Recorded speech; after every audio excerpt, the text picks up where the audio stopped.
আমার সামনে ওই অন্ধকার কবর। আজ আমার সম্মানাত্মীয়তার কোনো অভাব নাই, আমার ডানে বামে ভক্তবৃন্দের অভাব নাই, কিন্তু আমার সামনে যেদিন মরণের জন্য আজরাইল এসে হাজির হয়ে যাবে, আমার জামা কাপড় খুলিয়া তিনটা সাদা কাপনের প্যাকেট বানায় অন্ধকার কবরে রেখে সবাই চলে যাবে।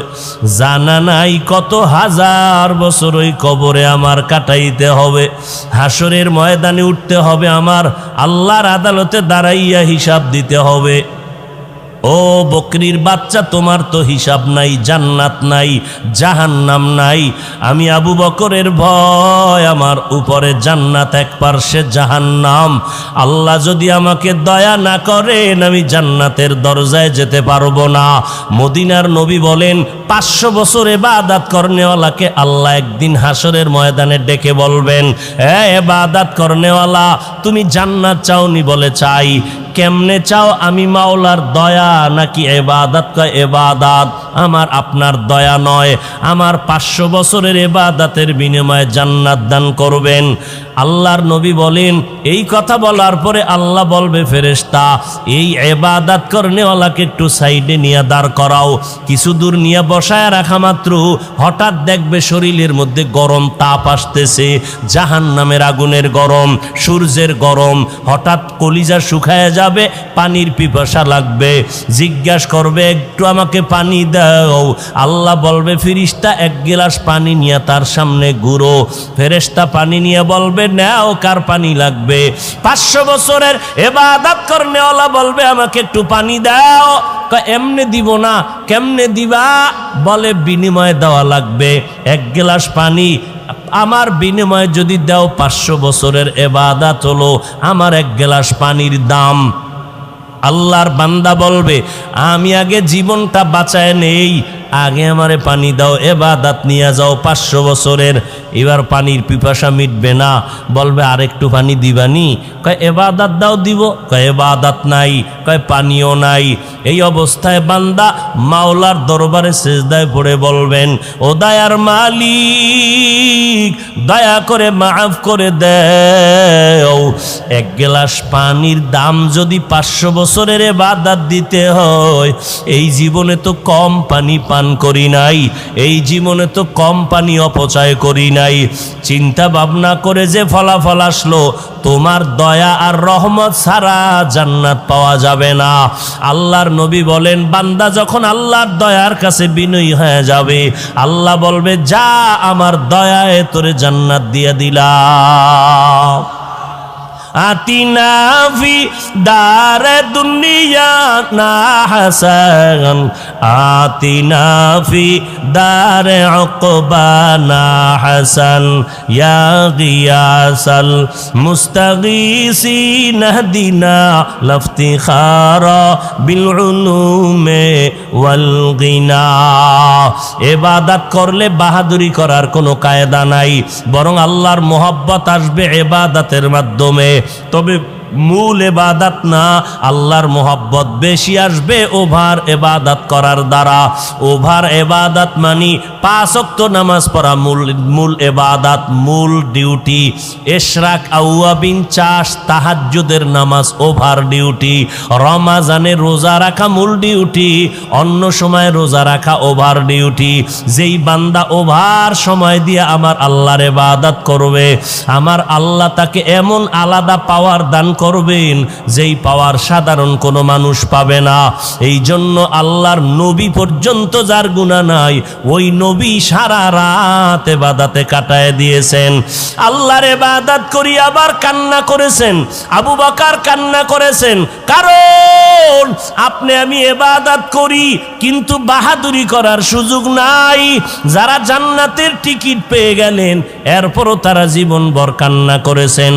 আপনার আমার কোনো এলেম নাই, আমল নাই, ইবাদত নাই।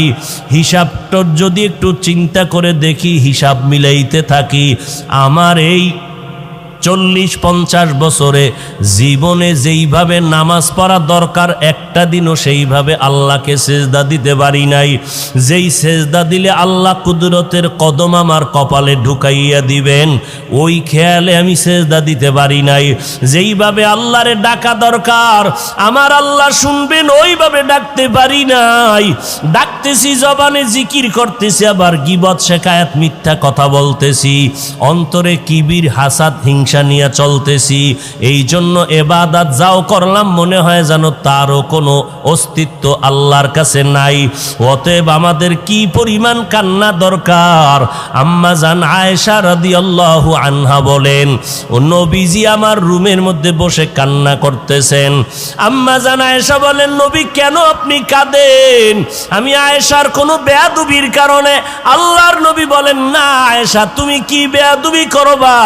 আম্মা জান বলেন, নবী আমার 6 বছরে আপনার সাথে আমার বিবাহের বন্ধন হলো, 9 বছরে আমি আপনার ঘরে আসলাম, 18 বছর যখন আম্মা জানের বয়স নবী দুনিয়ার থেকে বিদায় হয়ে গেলেন, আমার অল্প বয়সে না জানি আপনার সাথে কোনো বেয়াদবি হয়ে গেল।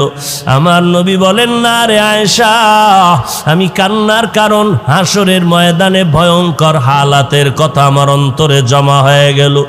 এমন কঠিন অবস্থা হবে সেদিন নবীরা পর্যন্ত যাদের গুনাহ নাই নাফসি নাফসি বলে কান্না করবেন।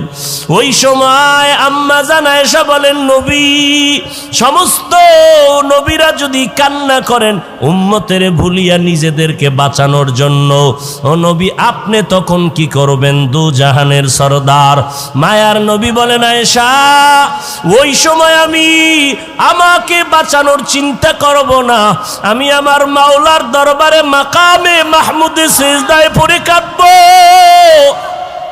আর বলবো, আল্লাহ আমার উম্মতের বাঁচাও, আমার একটা উম্মত যেন জাহান্নামে না যায়। ও পর্দার আড়ালের মা বোনেরা, আপনারা তো হাফেজে কোরআনের মা, আউলিয়ায়ে কেরামের মা, আম্বিয়ায়ে কেরামের মা, আসাত আল্লাহওয়ালাদের মা, আপনারা নবীর স্ত্রী আয়েশা রাদিয়াল্লাহু আনহার মতো নারী, খাদিজা রাদিয়াল্লাহু আনহার মতো নারী, ফাতেমা রাদিয়াল্লাহু আনহার মতো নারী। ফাতেমা নবীর এত আপন আদরের কন্যা, চতুর্থ কন্যা, সর্বশেষ, যেই ফাতেমা রাদিয়াল্লাহু আনহার কারণে আজকে নবীর আওলাদ এই জমিনে এখনো জিন্দা। ফাতেমা রাদিয়াল্লাহু আনহা বলেন, ইন্তেকালের আগে বলে, ও স্বামী আমার আলী, আমি ইন্তেকাল হওয়া মাত্র আমার জানাজাটা ঘরের মধ্যে দিয়ে দিও, বাইরে নামাবা না, কারণ আমার দেহ দুনিয়ার কোনো বেগানা দেখে নাই। ইন্তেকালের পরে যদি কেউ দেখে মন্তব্য করবে মুহাম্মদের কন্যা ফাতেমার শরীরটা এত লম্বা এত মোটা ছিল, আমি এই মন্তব্যের পেছনেও যেতে চাই না। এরে নবীর উম্মতের দল, আমার মায়ার নবী যদি কান্না করতে পারেন, সাহাবায়ে কেরাম কান্না করতে পারেন, এই ময়দান বড় দামি কান্নার ময়দান, আল্লাহওয়ালাদের ময়দান, আল্লাহর মারিফত অর্জন করার ময়দান। এক ফোঁটা চোখের পানি ফেলতে পারলে আল্লাহ মারিফতের দরজা খুলে দিবেন। আল্লাহর কাছে চোখের পানি না আসলে বাহানা করলেও সওয়াব। আল্লাহকে যদি বলতে পারি অন্তর দিয়া, ও দয়ার মালিক, এই ময়দানে তুমি দয়া করে নিয়ে আসো, অন্তত আমাদের অন্তরে সবার হেদায়াতের নূর দান করো, তোমার মারিফতের নূর অন্তরে দান করো, তোমার ওলিদের নেক নজর নিয়ে যাওয়ার তৌফিক দান করো। যেই ইবাদত করলে তোমার মোলাকাত সহজ হবে, ওই ইবাদত করার আমাদের তৌফিক দান করো। ইবাদত সারা রাত্র তসবিহ টানবেন, সারা দিন রোজা রাখবেন, দুনিয়াদারির চিন্তা থাকবে না, এর নাম ইবাদত না। এক কথায় মানুষ জীবনে যা করবে সব ইবাদত। নামাজ ইবাদতের অংশ, রোজা ইবাদতের অংশ, ব্যবসা ইবাদতের অংশ, চাকরি ইবাদতের অংশ, খেদমত ইবাদতের অংশ। ইবাদত, খানা খাবেন তাও ইবাদত। মানুষের জীবনে যা করবে সব ইবাদত, দুটো শর্তের বিনিময়। কয়টা শর্তের বিনিময়? এক শর্তের নাম রেজা বিল কাজা, দ্বিতীয় শর্তের নাম তরিকায়ে রসুল। যা করব জিন্দেগিতে, যা বলবো সব আমার আল্লাহর সন্তুষ্টির জন্য। কার জন্য? আল্লাহর সন্তুষ্টির জন্য যা করব যা বলবো মদিনাওয়ালা রসুলের তরিকায়। আর কারো কোনো তরিকা মানা যাবে? আর কারো কোনো গোলামি করা যাবে না।